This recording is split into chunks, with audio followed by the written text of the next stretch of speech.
Let's talk about point of view. Point of view is the way in which the author allows you to see and hear the text of the words written. To help us determine who is telling the story, when we are reading, we need to ask ourselves who is telling the story. If the story is being told in first person, we know that the story is being told by one of the characters.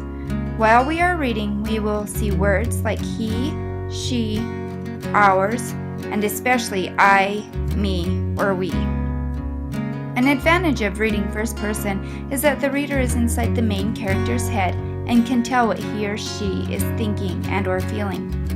But the disadvantage of reading first person is not knowing what the other characters might be thinking or feeling. If the story is being told from the third person point of view, we know the author is not a character in the story and is telling the story from the outside looking in. When reading a story from the third person point of view, we will see words like he, she, and they. An advantage to a story written in the third person point of view is that the reader may have a more open-minded view of the characters and events within the story. However, a disadvantage might be that the reader is not completely inside the characters' heads and not be able to fully experience the story from their point of view. I think the best way to understand the difference between first person and third person points of view are to think of it like a movie. Are you a character in the movie, playing a part? Or are you watching a movie and seeing all of the characters? When we are a character in the movie, we can consider this first person, and when we're watching, we consider this third person. And another important part to consider is perspective.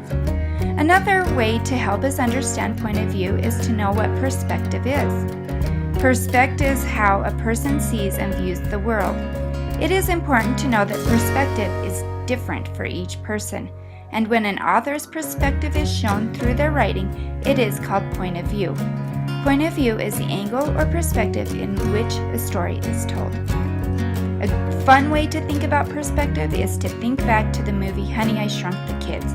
Consider how the different perspectives of each of these characters might be. Think of how the kids might tell the story compared to the way Dad might tell the story. While the children encounter obstacles of giant ants and bumblebees bigger than they are, Mom and Dad have to be careful not to walk on the lawn in the backyard, not knowing where their children might be. Who would think that the tiny holes in a Lego would make a good place to lay down and rest? As you can see, different points of view can help tell a different side of a story, or a different story altogether.